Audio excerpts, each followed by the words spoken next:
puji Tuhan, kelihatan. Baik. Hari ini ya kita akan melihat bagaimana tentang gambar Allah ini. Saya percaya bahwa ibu-ibu dan bapak-bapak sekalian yang ada di ruangan ini pernah mempelajari, telah mengetahui mengenai gambar Allah. Tapi kali ini saya akan mau membawa secara lebih detail yang saya dapatkan dari pengajaran gereja kami, yaitu sejarah penebusan. Nah, baik, tidak lambat lagi waktu, saya akan masuk ke dalam slide yang berikutnya. Sebentar, saya move ini dulu, karena saya tidak bisa lihat. Oke, baik. Nah, saudara-saudara harus mengetahui bahwa di dalam kitab Kejadian itu merupakan kitab fakta yang nyata, sejarah yang nyata, ya. Jadi kita tahu bahwa tidak bisa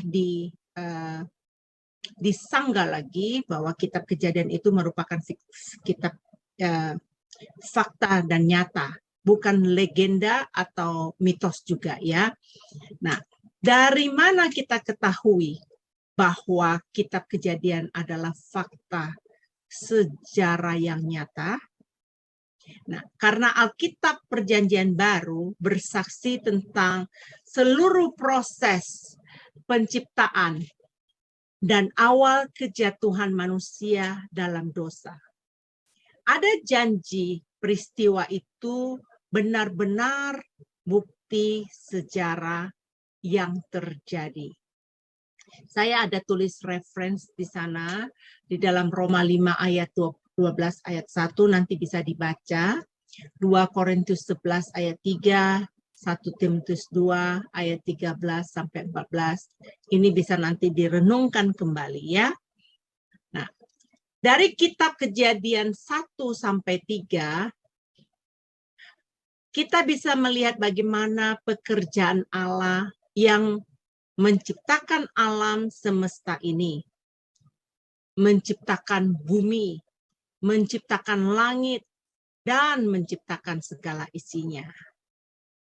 Saya pindahkan slide-nya, dan ini dari penciptaan manusia yang agung ini, ada beberapa poin yang Allah kerjakan.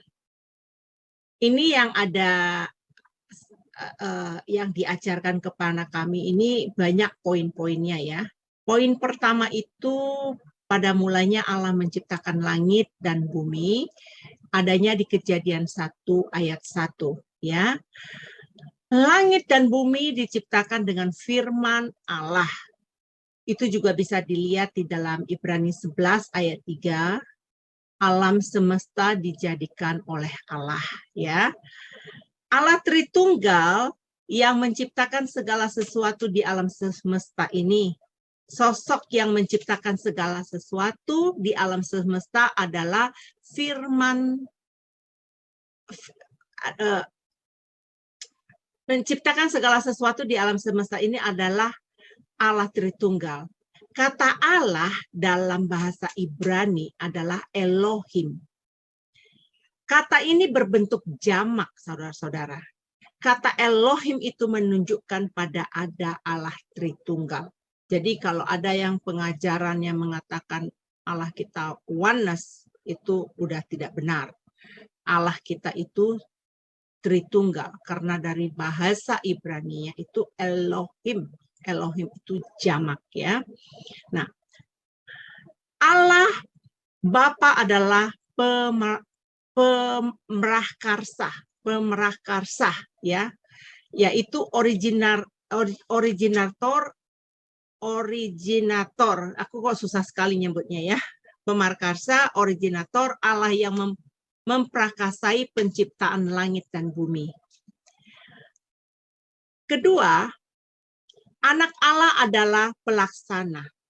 Dia adalah eksekutor.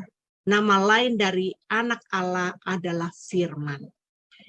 kita bisa lihat di kitab Yohanes 1 ayat 1 dan 2 yang berkata, firman ini bersama-sama dengan Allah dan pada mulanya dan firman itu adalah Allah. Maaf, saya lupa mencantumkan ayatnya. Mungkin di catatan Ibu bisa dicatatkan. Itu adanya di Yohanes 1 ayat 1 dan 2. Allah Roh Kudus adalah penyempurna, kompleter.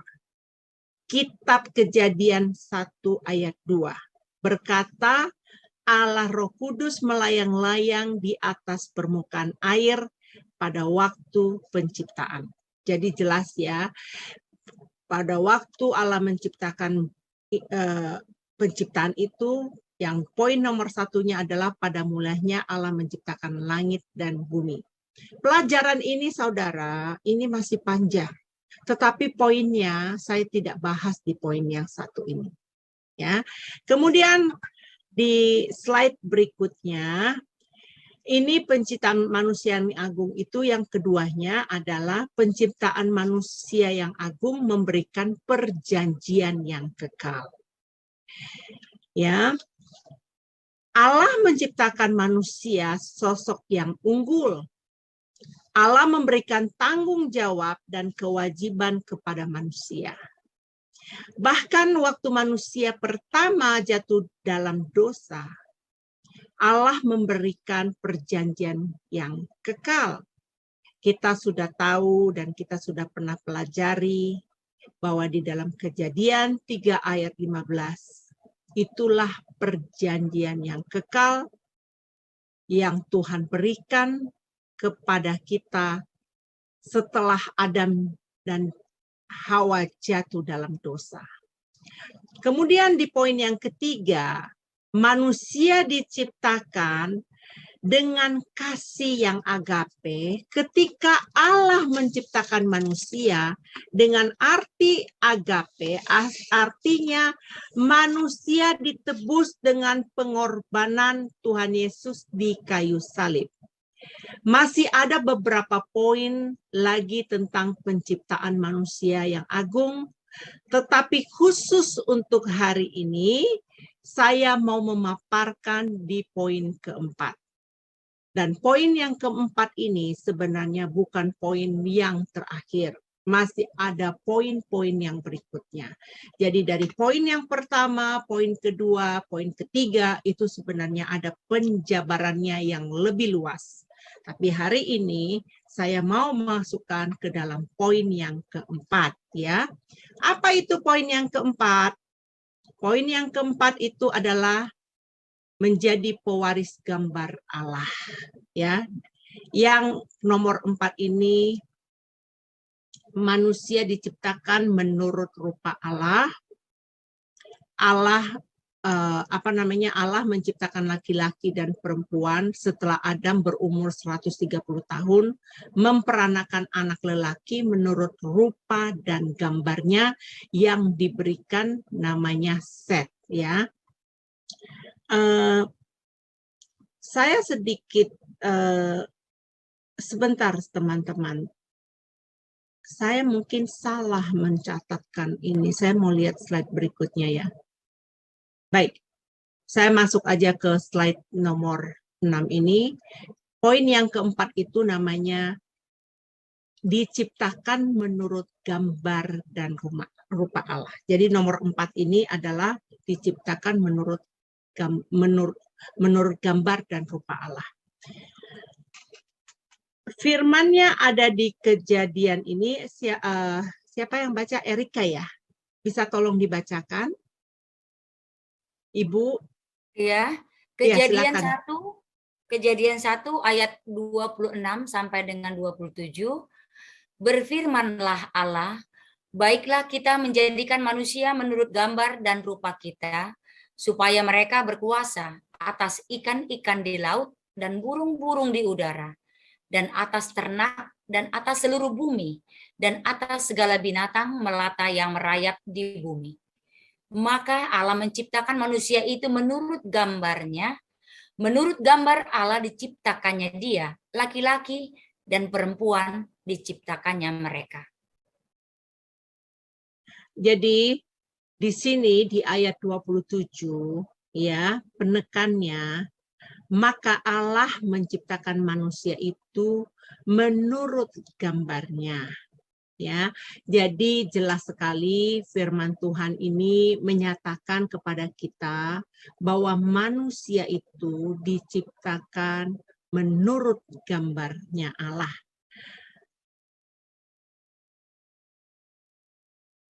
Jadi ada satu perintah di firman Tuhan yang mengatakan untuk manusia, umat Tuhan itu kudus di hadapan Tuhan. Kita harus hidup kudus. Apa itu perintahnya? Kita harus hidup segambar dengan Allah. Pernyataan ini tidak bisa ditawar-tawar, nggak bisa tidak bisa didiskon ya. Jadi wajib bagi kita untuk mengikuti kehendak Allah ini, kita diciptakan harus segambar dengan Allah. Nah, di slide berikutnya, saya masih di dalam poin yang keempat ini. Jadi judulnya di 4 yang atas yang besar ini saya selalu, karena poin ini yang saya mau tekankan ya. Perhatikan, setelah Allah menciptakan di hari ke-1 sampai ke-5, Allah berkata di dalam Kejadian 1 ayat 26. Saya akan bacakan. Baiklah kita menjadikan manusia menurut gambar dan rupa kita. Di sini ada kata baiklah kita. Saya mengingatkan tadi bahwa yang menciptakan itu Allah Tritunggal. Itu baiklah kita itu Tritunggal ya. Nah, menciptakan manusia menurut gambar dan rupa kita. Memiliki gambar dan rupa ada 2 kata, yaitu apa? Gambar dan rupa. Memiliki makna yang sama. Ini bukan wujud yang asli, tetapi menyerupai kemiripan yang asli. Bukan wujud yang asli, berarti manusia dibuat menyerupai Allah, bukan? Jadi fotokopinya Allah. Kita dibuat menjadi fotokopinya Allah. Tadi ayat sudah kita baca yang dari awal bahwa kita diciptakan segambar dengan Allah. Dari ayat yang Kejadian 1 ayat 26 tadi, ia menyatakan Allah mengakhiri pekerjaannya dengan satu sentuhan pribadi. Ya, ada sentuhan yang Tuhan berikan untuk menciptakan manusia itu. Mari kita baca di Kejadian 2 ayat 7. Silakan Ibu. Kejadian 2 ayat 7. Ketika itulah Tuhan Allah membentuk manusia itu dari debu tanah, dan menghembuskan napas hidup ke dalam hidungnya. Demikianlah manusia itu menjadi makhluk yang hidup. Baik, terima kasih Bu. Kejadian 2 ayat 7 ini Allah membentuk manusia dari debu tanah dan memberi hidup dengan menghembuskan nafasnya sendiri. Dengan demikian, manusia memiliki keunikan dibandingkan dengan ciptaan-ciptaan yang lain. Keren bukan? Saya mah bangga, saya pribadi. Ya, kita unik dan setiap kita memiliki kasih karunia, memiliki bagian materi, yaitu apa materinya?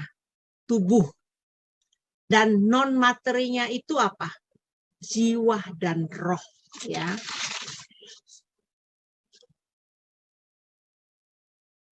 Nah, Adam tidak serupa dengan Allah. Bagaimana ini? Katanya kita harus serupa dengan Allah. Apa perbedaannya? Nah, perhatikan ini saya mau memberikan pemahaman kepada ibu-ibu sekalian ya. Kita harus paham Adam tidak serupa dengan Allah. Kok bisa tidak serupa? Kalau kita tidak paham tentang ini, akan membuat kita tidak mengerti, bahkan bingung dalam hal apa manusia kita diciptakan serupa dengan Allah. Baik, masih di poin yang keempat ya, lihat judul besar di atasnya. Nah, Adam diciptakan serupa dengan Allah. Mungkin ada yang bertanya tidak serupa dari segi mana, dari sisi mana ya. Jelas sekali kita tahu karena Adam materinya itu dari darah dan daging. Ya. Sedangkan Alkitab di dalam Yohanes 4 ayat 24 ini berkata Allah itu roh. Ya. Karena itu Allah memiliki keberadaan tanpa tubuh. Namun tubuh Adam ya mencerminkan hidup Allah karena diciptakan dengan kesehatan yang sempurna dan tidak tunduk pada kematian. Ya, makanya nanti kita itu adalah kehidupan kekal. Jadi gambar Allah itu manusia seperti Allah itu yang bersifat kekal. Ya. Kita tahu semua semenjak manusia jatuh dalam dosa, gambar Allah itu rusak. Untuk memulihkan gambar Allah ini harus dibetulkan. Kenapa harus dibetulkan? Agar manusia itu bisa kembali ke Taman Eden.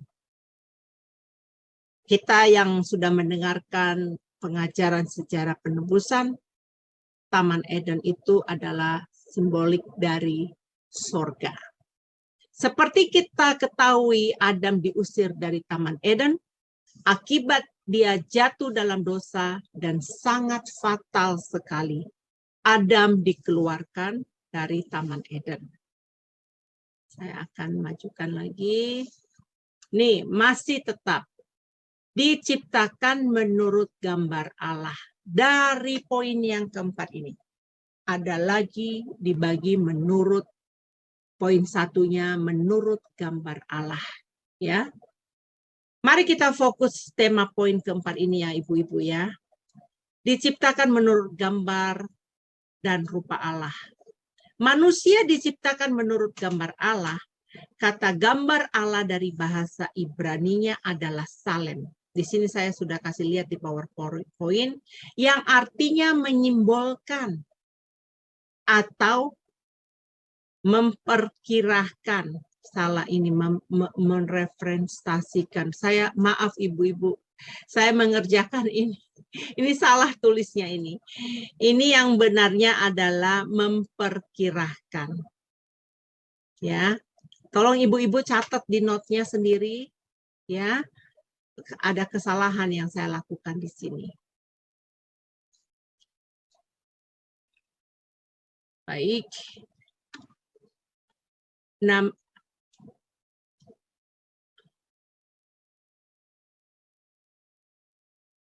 Oh ya, betul.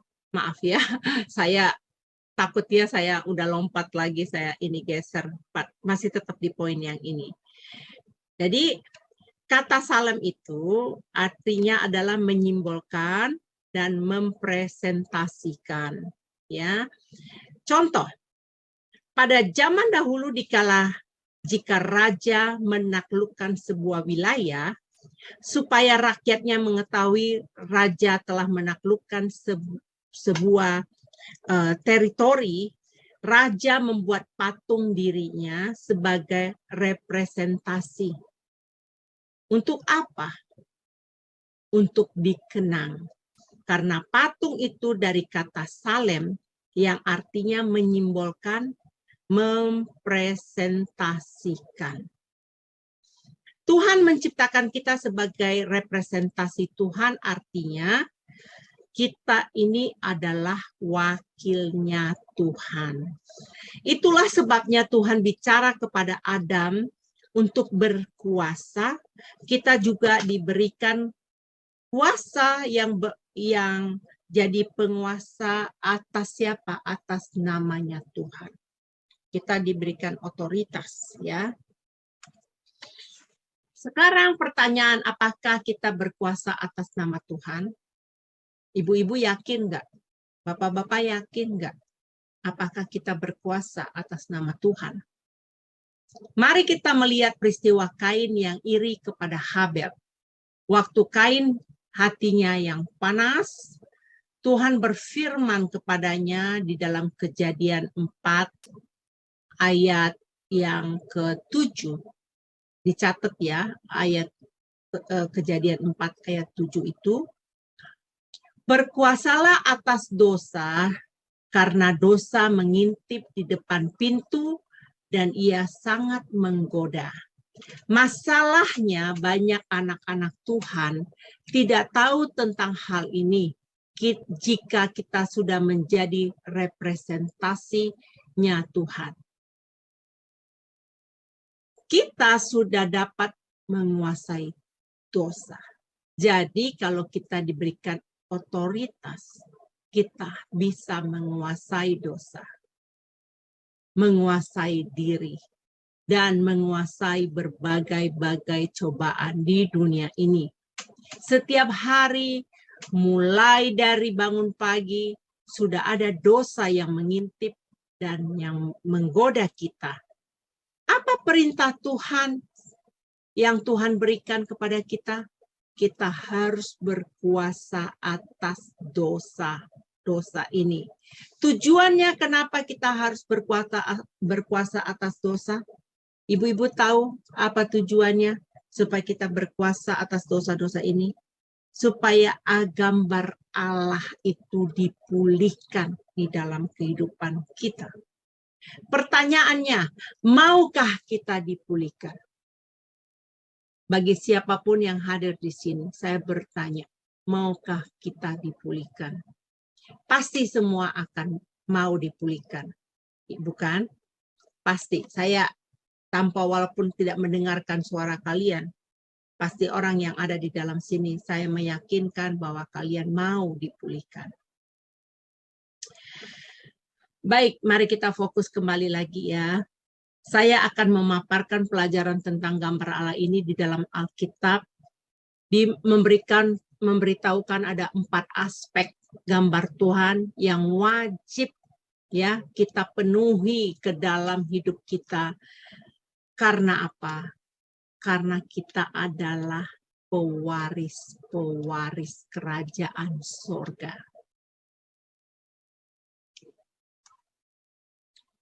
Baik. Di dalam Mazmur, firman Tuhan berkata, saya juga lupa menuliskan ayat ini. Mungkin Ibu Erika bisa baca secara komplit mengenai Mazmur, Bu. Mazmur 8 ayat 6-9. Mazmur 6 8 Mazmur 8 sampai dengan 9. Ya. Mazmur 8 ayat 6 sampai dengan 9. Namun engkau telah membuatnya hampir sama seperti Allah dan telah memahkotainya dengan kemuliaan dan hormat.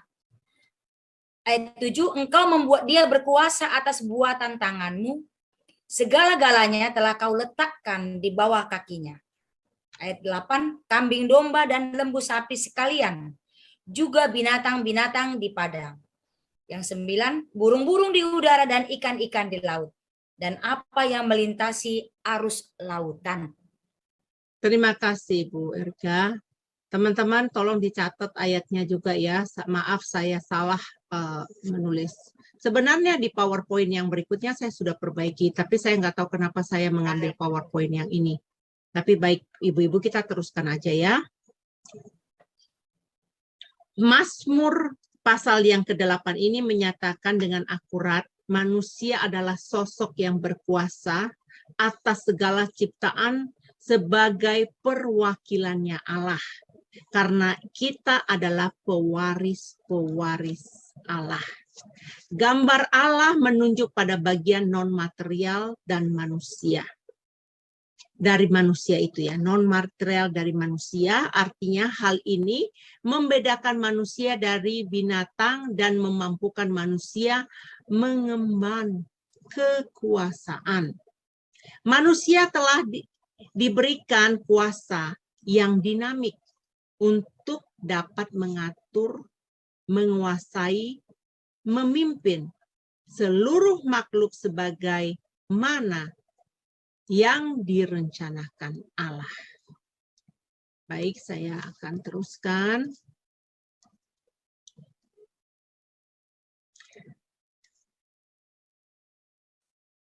Nah, Ibu, apakah Ibu bisa bantu saya membaca firman ini? Kejadian 1 ayat 28, Allah memberkati mereka, lalu Allah berfirman kepada mereka, beranak cuculah dan bertambah banyak, penuhilah bumi dan taklukkanlah itu, berkuasalah atas ikan-ikan di laut dan burung-burung di udara, dan atas segala binatang yang merayap di bumi. Terima kasih, Bu. Betul sekali. Ayat ini menyatakan Tuhan menciptakan kita sebagai representasi Tuhan. Artinya kita ini adalah wakil Tuhan. Kita adalah gambaran Allah yang diberikan kuasa. Umat Tuhan itu, ingat ya ibu-ibu, umat Tuhan adalah gambaran Allah yang diberikan kuasa. Saya akan lanjutkan ke poin yang berikutnya. Nah, diciptakan menurut gambar dan rupa Allah ini, poin yang kedua dari poin besar keempat ini adalah menurut rupa kita.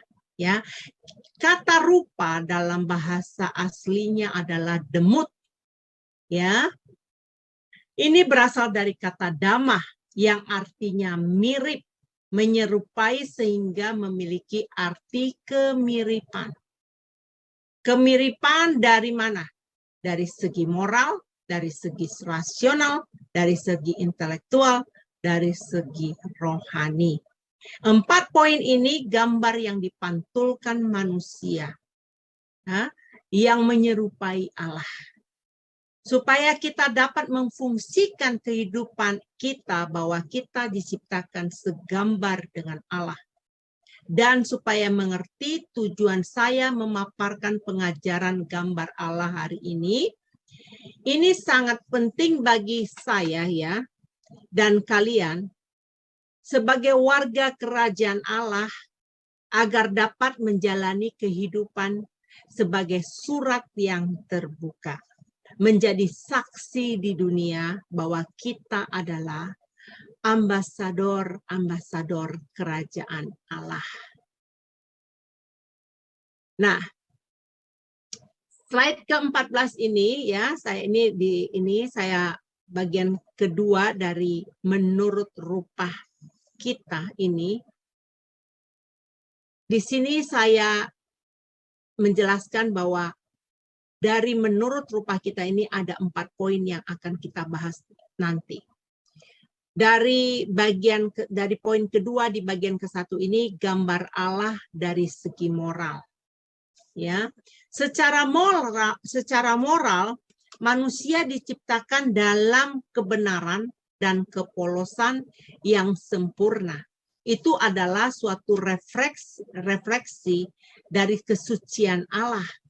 Allah melihat semua yang diciptakannya termasuk manusia dan mengatakan sangat baik. Itu ada di Kejadian 1 ayat 31 ya. Nah, Ibu tolong bacain firman Tuhan di dalam Kolose 3 ayat 10 ini. Kolose 3 ayat 10, dan telah mengenakan manusia baru yang terus-menerus diperbaharui untuk memperoleh pengetahuan yang benar menurut gambar kaliknya. Baik. Sudah jelas ya di firman Tuhan kita baca di Kolose 3 ini.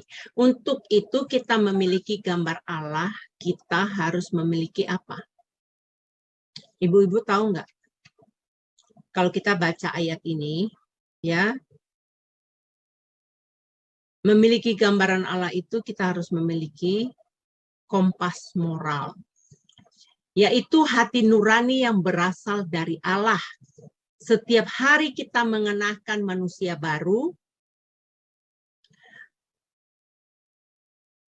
Pernah saya ajarkan dulu kalau nggak salah ya, kalau ibu-ibu masih ingat, kita harus mengenakan baju Kristus. Yang artinya baju lama kita lepaskan dan mengenakan baju baru.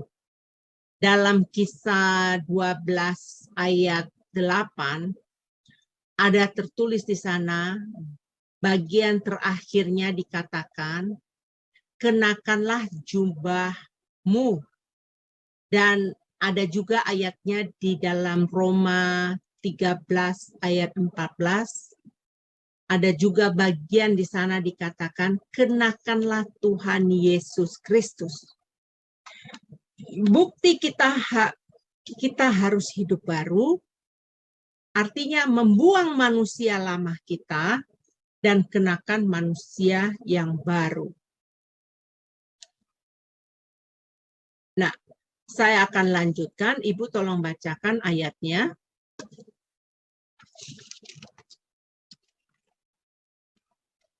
Kelihatan, Ibu? Iya, yang Efesus 4 ayat 24, Ibu.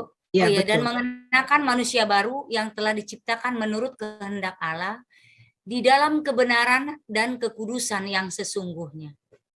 Baik, terima kasih Ibu Erika. Kata mengenakan manusia baru ini sama dengan arti harafiahnya. Apa adanya? Ya, kadang-kadang di dalam Alkitab itu ada arti rohani, ya. Tetapi ayat ini jelas ada arti harafiahnya. Pada ciptaan yang baru, bukan manusia yang lama. Jelas ada manusia yang baru ini berarti bukan manusia yang lama. Mari kita baca lagi, silakan Ibu, dalam 2 Korintus 5 ayat 17. Jadi siapa yang ada di dalam Kristus, ia adalah ciptaan yang baru, yang lama sudah berlalu, sesungguhnya yang baru sudah datang. Ya, ayat ini memberitahukan kepada kita untuk menjadi gambar Allah dari segi moral. Kita harus hidup dalam kebenaran dan kekudusan. Harus ada transformasi dari manusia dunia menjadi manusia rohani. Kita harus menjadi manusia baru adalah manusia yang harus mengenakan Kristus. Ada referensi ayatnya itu di bawah, di dalam Roma 13 ayat 14, Kolose 3 ayat 12, Wahyu 19 ayat 8. Oleh pembaharuan kita memperoleh apa? Kita memperoleh pengetahuan yang benar menurut gambar Khaliknya. Perlu kita ketahui kehendak Allah. Kita diciptakan menurut gambar Allah. Di dalam kebenaran, kekudusan, artinya manusia diciptakan memiliki pengetahuan dan kebenaran yang sejati. Wajib bagi kita mengenakan manusia yang sebenarnya. Apa sih pesan yang kita dapatkan dari kita harus mengambil rupa Allah dari segi moral,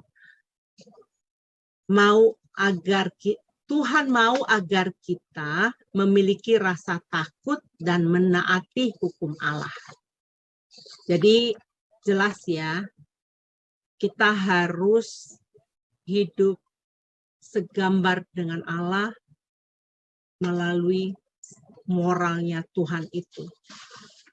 Jadi banyak sekali orang berkata, kita menjadi manusia ya seadanya aja, beginilah Tuhan udah menciptakan.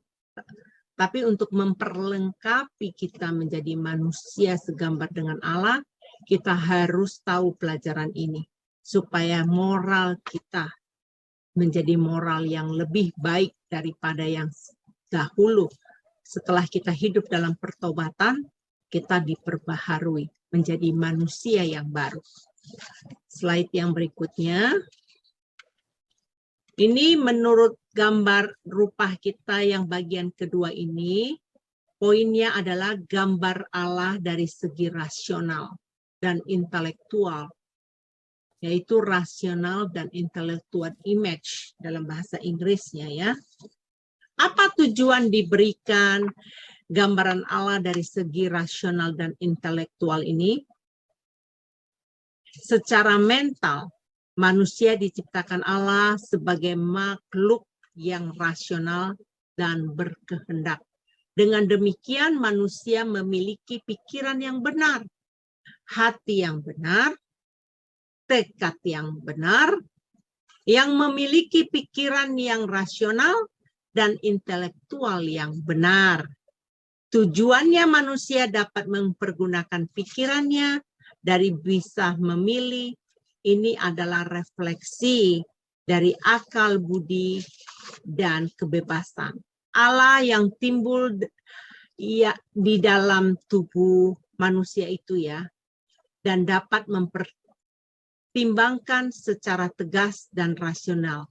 Supaya apa? Ada jawabannya saya tulis di sana. Supaya kita punya kegiatan dengan menggunakan pengetahuan yang benar. Jadi ibu-ibu, pelajaran ini harus kita ingat-ingat bahwa ciptaan kita menurut rupa Allah, kita harus memiliki rasional, berpikiran secara rasional dan secara intelektual. Sebenarnya ini masih banyak yang bisa dipecahkan ya dalam pelajaran setiap poin-poin dari menurut rupa Allah kita itu tadi, secara moral, dalam segi rasional, secara intelektual. Tetapi hari ini saya mau memberikan poin-poinnya saja. Nanti tolong direnungkan di rumah. Cari PR buat ibu-ibu apa contoh-contoh dari poin-poin yang telah saya bagikan ini, supaya bisa mengembangkan sendiri. Nanti Tuhan akan memberikan hikmat kepada kita. Ya, baik, saya akan majukan slide-nya lagi. Nah, ini masih menyambung dari poin yang kedua. Bagaimana dengan binatang? Ibu bisa baca ayatnya di dalam 2 Petrus ini, Bu. Ya, tetapi mereka itu sama dengan hewan yang tidak berakal, sama dengan binatang yang hanya dilahirkan untuk ditangkap dan dimusnahkan. Mereka menghujat apa yang tidak mereka ketahui, sehingga oleh perbuatan mereka yang jahat, mereka sendiri akan binasa seperti binatang liar. Ya, jelas sekali ayat firman Tuhan ini. Firman berkata, hewan itu tidak berakal. Karena dalam 2 Petrus 2 ayat 12 kita telah baca ya. Semenjak hidup kita dipulihkan segambar dengan Allah, manusia itu harusnya tampilnya lebih cerdas. Karena di firman pernah berkata orang bodoh jadi pintar. Ya, saya nggak ingat ayatnya di mana, tapi saya pernah baca itu. Dulu kita yang bodoh, kita jadi pintar semenjak kita ikut Tuhan. Karena kita diciptakan dari intelektualnya Tuhan. Kita punya nalar untuk berpikir, ya, supaya kita bisa menjadi anaknya Tuhan yang sempurna. Ibu baca lagi, Bu, di dalam Yudas 1 ayat 10, please. Yudas 1 ayat 10, akan tetapi mereka menghujat segala sesuatu yang tidak mereka ketahui, dan justru apa yang mereka ketahui dengan nalurinya seperti binatang yang tidak berakal. Itulah yang mengakibatkan kebinasaan mereka. Baik, terima kasih, Bu. Binatang tidak berakal, yang artinya tidak ada rasio. Manusia jika ingin buang air pasti akan mencari toilet, bukan? Ada nggak? Manusia kalau mau kencing begitu aja, enggak toh? Pasti ada malunya, pasti cari kamar mandi, ya, atau tempat untuk bisa membuang air kecil ya. Kalau binatang ingin buang air ya dia buang aja di situ kencingnya, dia nggak malu. Ya, itulah perbedaan manusia dengan binatang. Ini menunjukkan binatang hanya punya insting. Kalau dia lapar, haus, ingin buang air. Beda dengan manusia yang memiliki rasional dan intelektual. Manusia diberikan pikiran dan kemampuan melakukan yang benar. Ini yang saya katakan tadi. Nalarnya sehat. Nalarnya jalan. Ya. Banyak sekali contoh-contoh ibu-ibu mengenai dengan contoh yang gambar Allah dari segi rasional, dari kehidupan kita sehari-hari. Itu PR ya, masih dalam PR. Cari itu, supaya kita tahu, oh, semaunya Tuhan, kita seintelektual Tuhan, serasional Tuhan, kayak apa, itu banyak. Nah, semenjak hidup dipulihkan gambar dengan Allah, kita harus tampil lebih cerdas, kita tahu mengatur langkah-langkah kehidupan kita sesuai firman Tuhan setiap hari. Ya, jadi kita tahu melakukan kehidupan ini dengan lebih baik. Baik, kita masuk ke menurut rupa kita ini yang poin kedua ini, bagian yang ketiganya, gambar Allah dari segi rohania, yaitu spiritual image. Ada di dalam Yohanes 4 ayat 23, Ibu silakan membacanya Ibu. Allah itu roh dan barang siapa menyembah dia, harus menyembahnya dalam roh dan kebenaran. Amin. Betul, benar sekali ya. Kita diciptakan segambar dengan Allah, kita memiliki gambar rohani. Artinya kita memiliki karakteristik roh dan kekekalan. Masih ingat ibu-ibu saya pernah bawa firman Tuhan karakteristik ular? Kita jangan memiliki karakteristik ular ya. Tetapi yang harus kita miliki adalah karakteristik dari dari Allah, dari kehidupan rohani, supaya apa? Karakteristik roh itu, spiritual kita itu hidup di dalam roh kebenaran. Dan kekekalan itu adalah immortality yang ada di dalam Kolose 3 ayat 1-3. Kita bisa melihat atau mengetahui manusia yang memiliki karakteristik roh, manusia yang mengalami hadirat Allah. Jadi, kalau hidupnya memiliki karakteristik roh, berarti hidupnya dalam sehari-hari, dia membangun hubungannya dengan Tuhan. Dia mau hidup seperti apa yang dikatakan Bapa kita. Ya, apa yang dikatakan firman. Di setiap waktu dan cara hidupnya bukan lagi yang seperti gaya dunia, melainkan sadar betul hidup yang memikirkan perkara-perkara yang di atas. Nanti baca ya ibu-ibu di rumah ya, Kolose 3 ayat 1-3. Ada kata banyak orang yang berkata gini ibu-ibu ya, dalam dunia ini berkata dalam kehidupan kita yang sehari-hari banyak tantangan yang kita hadapi. Banyak yang berkata, lu jangan munafik deh jadi orang. Jangan sok rohani. Itu ibu-ibu dan bapak-bapak harus pikirkan. Kita tidak boleh kompromi dalam hal mengambil sikap. Tadi kita sudah belajar, kita seintelektualnya Tuhan. Jadi sikap kita itu harus berubah ya. Ada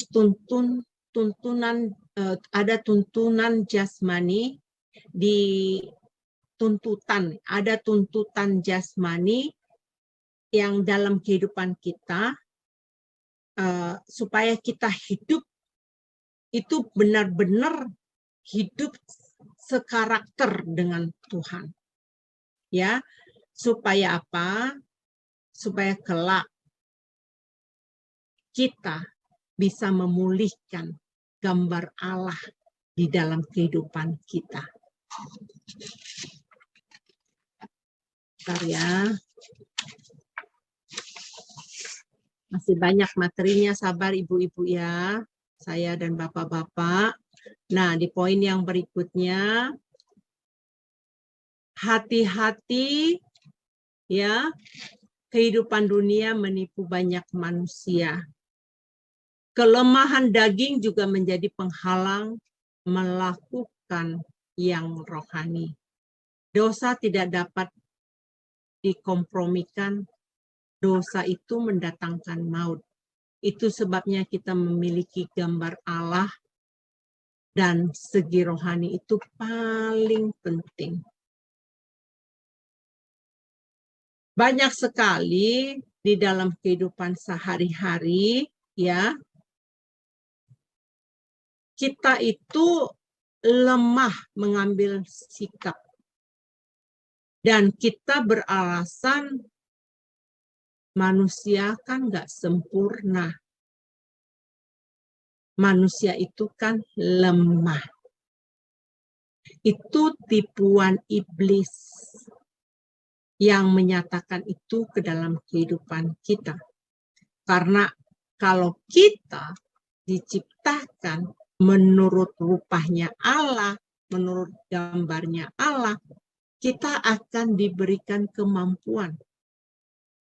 Dari poin yang pertama, poin kedua, poin yang ketiga ini, itu penting sekali kita praktekkan ke dalam kehidupan kita setiap hari. Baik, saya akan maju ke dalam slide berikutnya. Nah, menurut rupa kita ini di poin yang keempat ya, gambar Allah yang dipantulkan tubuh manusia. Siapa yang menciptakan tubuh manusia?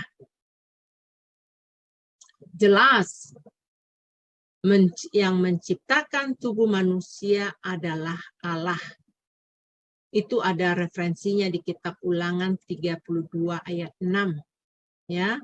Bahkan yang membentuk buah pinggang manusia sejak dari kandungan itu adalah Tuhan. Ayatnya itu juga ada di dalam Mazmur 139 ayat 13. Di dalam tubuh manusia gambaran Allah ini terpantul.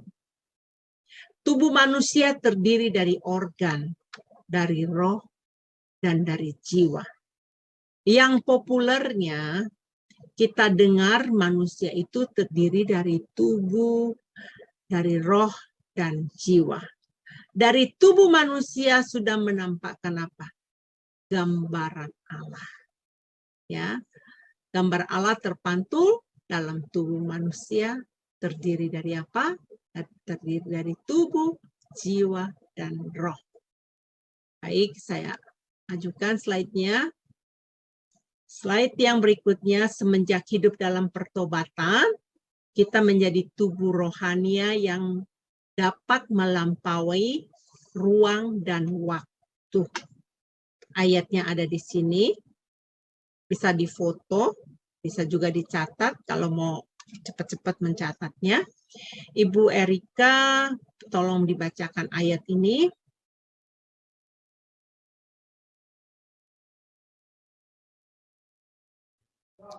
Satu Korintus 15 ayat 53.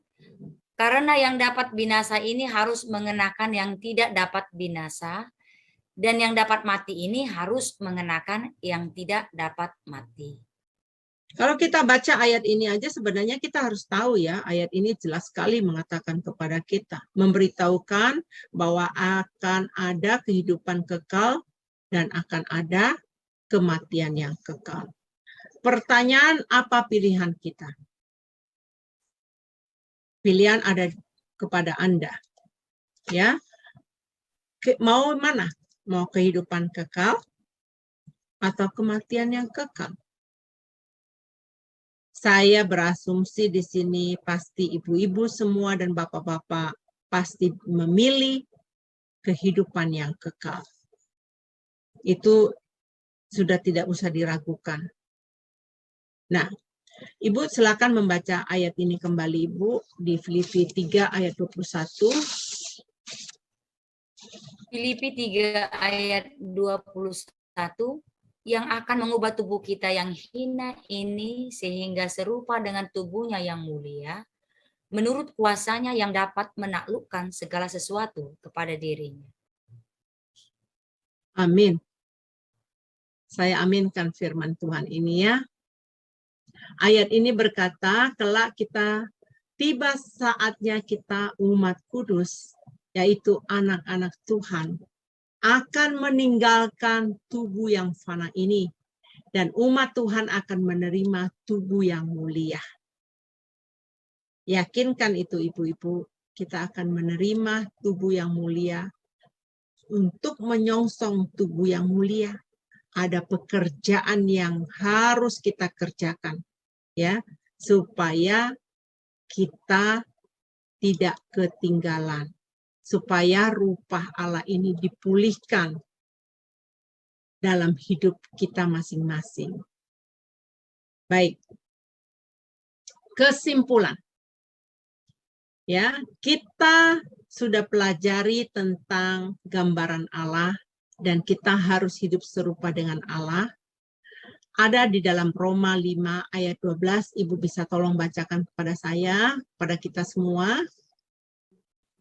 Roma 5 ayat 12, sebab itu sama seperti dosa telah masuk ke dalam dunia oleh satu orang, dan oleh dosa itu juga maut. Demikianlah maut itu telah menjalar kepada semua orang, karena semua orang telah berbuat dosa. Karena manusia diciptakan menurut gambar Allah, Adam memiliki kebebasan untuk memilih. Meskipun Adam diberikan pribadi yang suci, tetapi Adam itu lemah dan memilih berdosa dan memberontak melawan firman Allah. Adam melawan penciptanya. Dengan berbuat demikian, dia mencemarkan gambar Allah yang ada di dalam dirinya, yang mewariskan keserupaan yang rusak itu pada semua keturunannya termasuk kita. Ini di dalam Roma 5 ayat 12 yang telah kita baca tadi. Sekali lagi saya berkata, dosa telah merusak gambaran Allah. Nah, walaupun Adam pernah jatuh di dalam dosa, kita itu bukan satu alasan. Adam aja dulu pernah. Saya karena pernah bicara sama teman-teman ya, ada beberapa teman. Allah lu repot amat.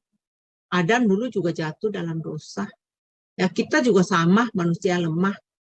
Baik, memang itu tidak bisa dipungkiri bahwa kita adalah manusia yang lemah. Tetapi ingat, Tuhan memberkati kita, membekali kita dengan firman-firman Tuhan. Tuhan yang akan memberikan kita kemampuan untuk mengembalikan gambar Allah ini di dalam kehidupan kita. Jadi saya pernah baca di Matius ya, ada perintah Tuhan Yesus yang mengatakan hendaknya engkau sempurna. Ada beberapa diskusi yang pernah saya bicarakan dengan teman-teman. Mereka katakan is impossible. Itu tidak mungkin. Karena ada beberapa hari kemarin saya berbicara dengan orang yang masih hidup di dalam kedagingan. Dan menurut dia, Tuhan tahu kelemahan saya. Tapi apakah itu yang Tuhan mau dalam kehidupan kita sebagai anak-anak Tuhan? Tuhan telah membekali kita dengan cara kita diciptakan Tuhan dengan apa? Dengan serasionalnya Tuhan, seintelektualnya Tuhan, seroh dengan Tuhan, semoral dengan Tuhan. Jadi kita harus hidup serupa dengan Allah. Slide berikutnya. Nah, apa yang dirusak oleh dosa? Ini kesimpulannya, gambar Allah dari segi moral, dari gambar Allah dari segi rasional dan intelektual, gambar Allah dari segi rohani, gambar Allah yang dipantulkan tubuh manusia. Ya, kita tahu sekarang alasannya kenapa kita harus hidup serupa dengan Allah. Tuhan mau agar kita mentaati hukum Allah. Dengan melakukan hukum Allah ini, kita akan bisa melewati ujian kehidupan, godaan yang ada di dalam dunia ini. Jangan pernah lupa, sebagai representasinya Tuhan, artinya kita adalah wakil Tuhan. Kita adalah gambaran Allah yang diberikan kuasa, yang diberikan otoritas. Nah, kita harus mengenakan manusia yang baru, yang setia saat kita diperbaharui untuk memperoleh pengetahuan yang benar menurut gambar Allah. Tadi kita sudah baca dan Kolose 3 ayat 10 ya. Ingat, kita harus mengenakan manusia baru setiap saat kita diperbaharui untuk memperoleh pengetahuan yang benar menurut gambarnya Allah ini. Artinya manusia baru yang setiap hari kita harus hidup kudus. Kata kudus dalam bahasa Ibrani adalah kados, yang artinya terpisah atau tidak tercampur. Hidup kudus artinya memisahkan diri dari segala sesuatu yang menghalangi kita berhubungan dengan Tuhan. Kita dipisahkan dari kehidupan yang tidak berkenan, yaitu kehidupan dosa yang merusak gambaran Allah. Kita wajib ketahui semenjak manusia diciptakan segambar dengan Allah, manusia adalah sosok yang agung dan yang berkenan kepada Allah. Jadi ini mudah-mudahan dengan PowerPoint yang saya berikan ini, ibu-ibu dan bapak-bapak bisa mengerti dari pengajaran ini ya. Kata kudus itu kados yang harus kita ingat-ingat. Kita itu harus terpisah. Kalau mengenai kados ini banyak sekali pelajarannya sebenarnya teman-teman. Tapi yang aku selalu ingat di dalam pelajaran kados ini yang membuat saya bisa memilih yang mana yang saya lakukan. Contoh, saya dulu sering hangout bersama teman-teman. Hangoutnya di mana? Di pub. Walaupun saya tidak pernah minum alkohol. Bukan tidak pernah ya. Ini maaf saya ralat. Saya pernah mencicipi alkohol. Tetapi saya bukan peminum. Jadi kalau saya datang ke bar, yang saya minum itu namanya ginger ale. Kayak minuman soda. Nggak tahu di Jerman ada nggak ginger ale? Kayak spirit, minuman soda gitu ya. Saya minum. Teman-teman saya pada minum wine, meminum yang mana-mana lah gitu mereka minum. Gitu. Nah, buat saya saya harus mengambil keputusan. Waktu saya pulang, saya merenungkan apa yang harus saya lakukan.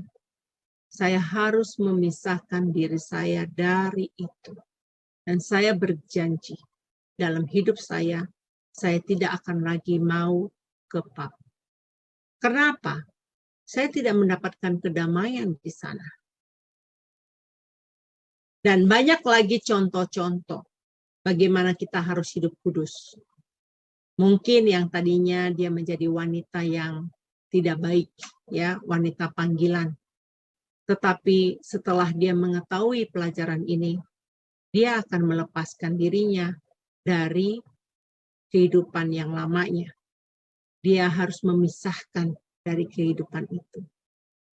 Banyak hal lagi contoh-contohnya ibu-ibu. Nanti ibu-ibu dan bapak-bapak bisa merenungkan kembali mengenai hidup kudus ini ya.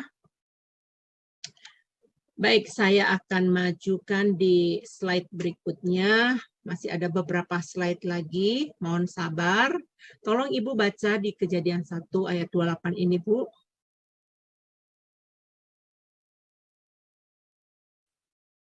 Kejadian 1 ayat 28.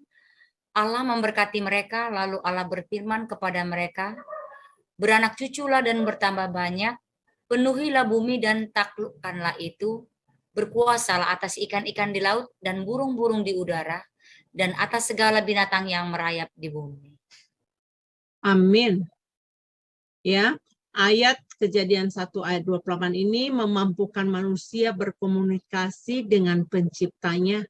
Keserupaan ini termasuk dalam hal fisik, mental, dan moral, dan sosial. Ketika seseorang mentaati hukum, dia berbalik dari kejahatan. Gaya hidupnya sekarang senang bersekutu dengan Tuhan, menaikkan pujian dan penyembahannya yang berkelakuannya, akhlaknya baik, dan yang tidak pro kepada perbuatan daging. Orang itu meneguhkan fakta bahwa dia sudah diciptakan menurut gambar Allah. Saya pernah masuk ke kamar mandi, sering, bukan pernah, sering sekali.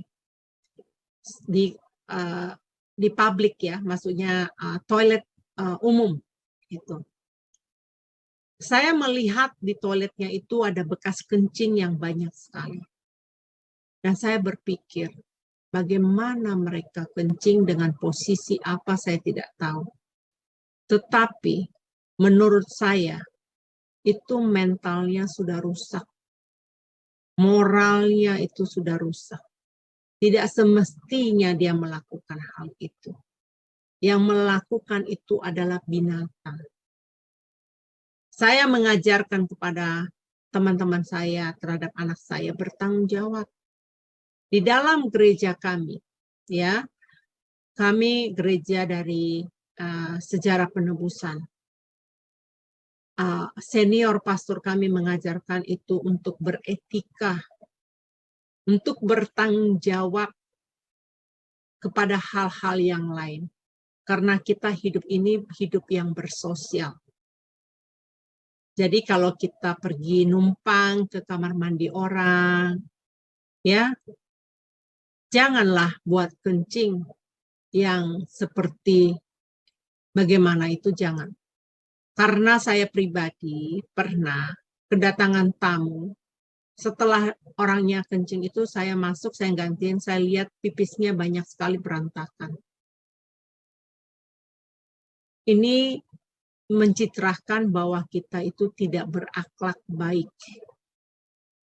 Banyak contoh-contoh lain yang bisa kita bahas dalam hal ini. Ya. Baik, saya lanjutkan. Baca Ibu, tolong Bu, Yakobus 3 ayat 9 Ibu.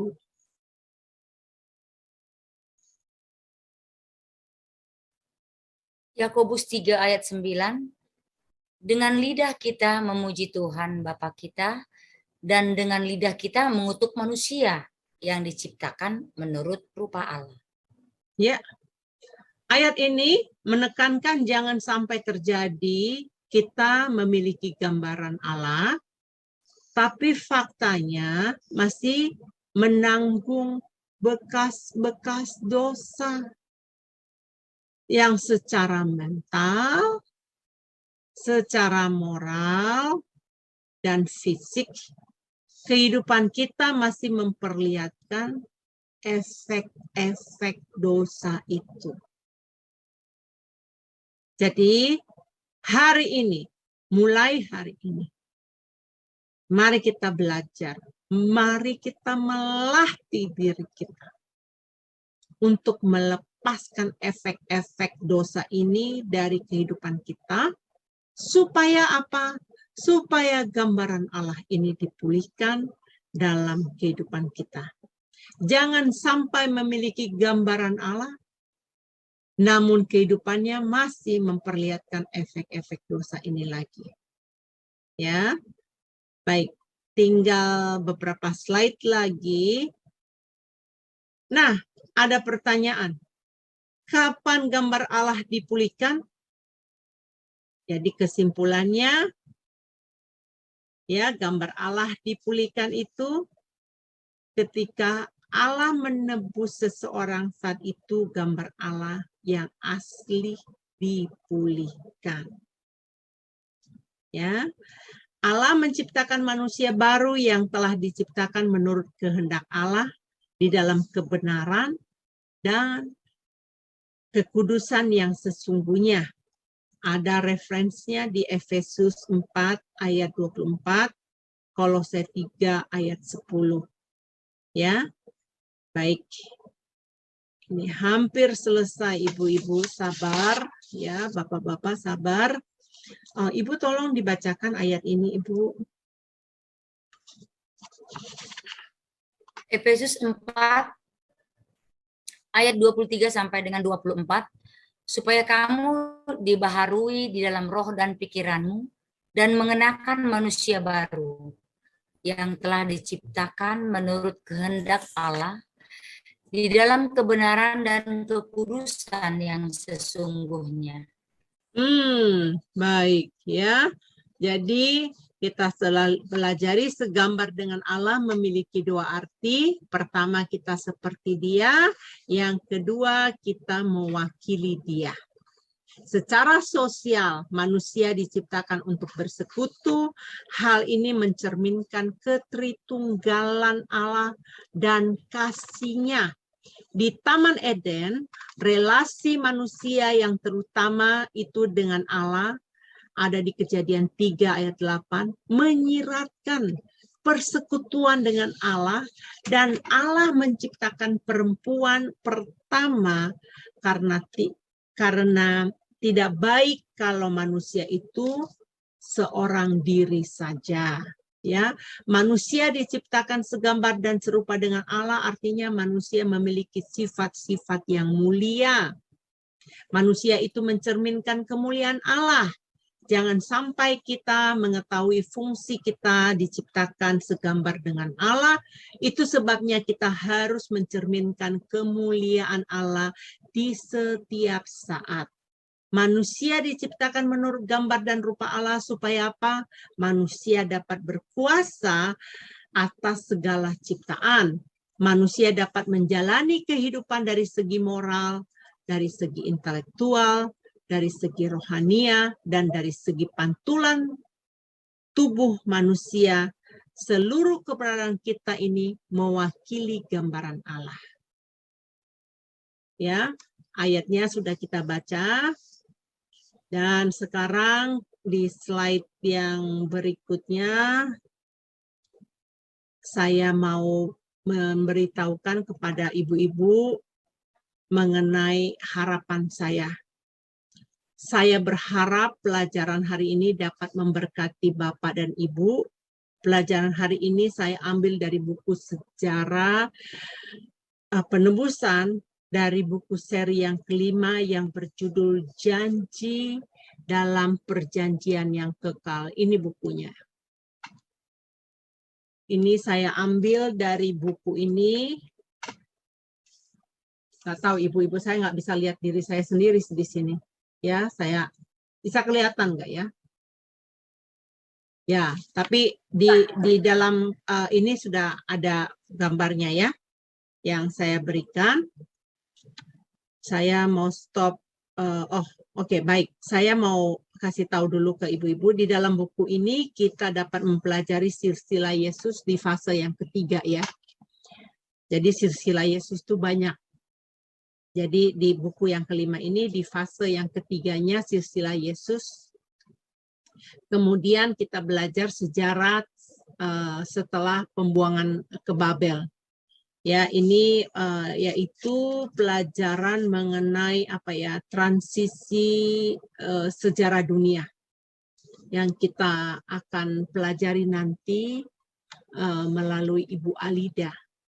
Makanya ibu-ibu KTB, saya meminta untuk mendoakan Ibu Alida senantiasa supaya diberikan kasih karunia kepada kita, dikasih kesehatan, supaya nanti ibu-ibu akan masuk di dalam buku pelajaran ini. Ini masih lama, ibu-ibu. Buku 1 kalian masih mempelajari sebagiannya. Nanti masuk ke buku kedua, buku ketiga, buku keempat, dan buku kelima. Ini pelajarannya. Kalau ibu-ibu sudah mempelajari ini, ibu-ibu hampir mirip seperti sekolah di sekolah teologia. Banyak pelajaran-pelajaran dari buku sejarah penebusan, banyak pelajaran-pelajaran yang diberikan. Ini makanya buku-buku sejarah penebusan ini dianjurkan oleh para dosen dari Indonesia untuk siswa-siswa teologia untuk mempelajari buku-buku sejarah penebusan. Ya, pembahasan firman hari ini bisa didengarkan kembali di YouTube setelah Ibu Murni menguploadnya. Nanti setelah mendapatkan, tolong di-share-kan kepada saudara-saudaranya supaya bisa menjadi berkat bagi ibu-ibu dan bapak-bapak yang sudah mendengarkan pelajaran ini, bisa mengulangnya kembali supaya mendapatkan poin-poin pelajaran yang telah saya berikan.